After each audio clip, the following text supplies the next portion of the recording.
NSS-SNDP ഐക്യനീക്കത്തിൽ നിന്ന് NSS പിന്മാറിയത് രാഷ്ട്രീയ ഇടപെടൽ കൊണ്ടാണെന്ന് വാർത്തയുണ്ടെന്ന് വെള്ളാപ്പള്ളി നടേശൻ. ഐക്യനീക്കം രാഷ്ട്രീയ ഉദ്ദേശത്തോടെ ആയിരുന്നില്ലെന്നും അദ്ദേഹം പറഞ്ഞു. എന്നാൽ വെള്ളാപ്പള്ളിയുടെ ഐക്യനീക്കത്തിന് പിന്നിൽ രാഷ്ട്രീയ ലക്ഷ്യമുള്ളതായി ഇപ്പോഴും കരുതുന്നുവെന്ന് സുകുമാരൻ നായർ പ്രതികരിച്ചു. പിന്മാറ്റത്തിന് പിന്നിൽ ബാഹ്യ ഇടപെടലില്ലെന്നും സുകുമാരൻ നായർ വ്യക്തമാക്കിയിട്ടുണ്ട്. ഐക്യത്തിൽ നിന്ന് പിന്മാറിയതിന്റെ പേരിൽ NSS general secretary G. Sukumaran നായരെ തള്ളിപ്പറയാനില്ലെന്ന് വെള്ളാപ്പള്ളി നടേശൻ വ്യക്തമാക്കി. ഐക്യനീക്കം തെരഞ്ഞെടുപ്പ് സ്റ്റണ്ടായിരുന്നില്ലെന്നും സുകുമാരൻ നായർ നിഷ്കളങ്കനാണ്. ഹിന്ദു ഐക്യം കാലഘട്ടത്തിന്റെ ആവശ്യമാണെന്നും വെള്ളാപ്പള്ളി പ്രതികരിച്ചു.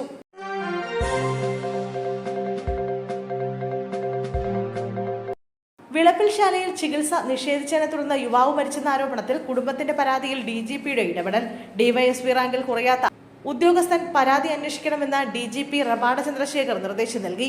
തിരുവനന്തപുരം റേഞ്ച് DIGക്കാണ് DGPയുടെ നിർദ്ദേശം.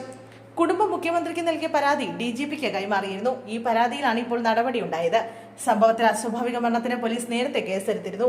ഇക്കഴിഞ്ഞ തിങ്കളാഴ്ചയാണ് ശ്വാസതടസ്സത്തെ തുടർന്ന് വിളപ്പിൽശാല സ്വദേശിയായ ബിസ്മീർ മരിക്കുന്നത്. പുലർച്ചെയോടെ ബിസ്മീറിന് ശ്വാസതടസ്സം അനുഭവപ്പെട്ടു. തുടർന്ന് വിളപ്പിൽശാല സാമൂഹിക ആരോഗ്യ കേന്ദ്രത്തിൽ എത്തിച്ചു. ഈ സമയം ആശുപത്രിയുടെ ഗേറ്റ് പൂട്ടിയ നിലയിലായിരുന്നുവെന്നാണ് കുടുംബം ആരോപിക്കുന്നത്. ഏറെ വൈകിയാണ് ആശുപത്രിയുടെ അകത്ത് പ്രവേശിക്കാനായതെന്നും കുടുംബം പറഞ്ഞിരുന്നു.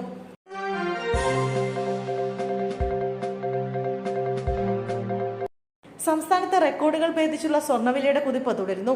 രാവിലെ 2360 രൂപ വർദ്ധിച്ച സ്വർണ്ണവില ഉച്ചയോടെ പവന് 1400 രൂപയാണ് വർദ്ധിച്ചത്. 1,22,520 രൂപയാണ് ഒരു പവൻ സ്വർണത്തിന്റെ വില.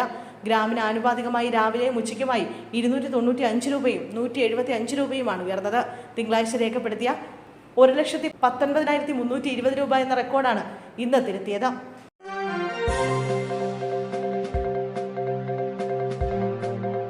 VD സതീശനെതിരെ വീണ്ടും വിമർശനവുമായി NSS general secretary G. Sukumaran Nair. സമുദായ സംഘടനകൾ രാഷ്ട്രീയ പാർട്ടിയിൽ ഇടപെടേണ്ടെന്നാണ് സതീശൻ പറഞ്ഞതെന്നും അങ്ങനെയെങ്കിൽ സമുദായ സംഘടനകളെ തേടി എത്തരുതെന്നും G. സുകുമാരൻ നായർ തുറന്നടിച്ചു. സതീശന്റെ വാക്കും പ്രവൃത്തി രണ്ടാണെന്നും സതീശൻ പറഞ്ഞത് അബദ്ധമാണെന്ന് പരസ്യമായി പറയണമായിരുന്നു. ഇനി ഇക്കാര്യത്തിൽ ഒന്നും നടക്കില്ല. അയാൾ ഒരുപാട് വരമ്പ് ചാടിക്കഴിഞ്ഞു. ഇടയ്ക്ക് ഒരു ദൂതനെ അയച്ചിരുന്നു.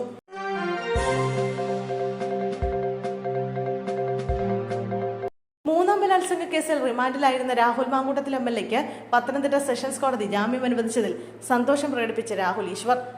വന്നിട്ടേന്ന് സൊല്ല് തിരുമ്പി വന്നിട്ടേന്ന് സൊല്ല് എന്ന ഡയലോഗ് പങ്കുവച്ചാണ് ഫേസ്ബുക്കിലൂടെ രാഹുൽ ഈശ്വർ പ്രതികരിച്ചത്. എത്ര കാലം കള്ളക്കേസിൽ അകത്തിട്ടാലും സത്യം തെളിയിച്ച് അവൻ തിരിച്ചു വരുമെന്നും അദ്ദേഹം കുറിച്ചു.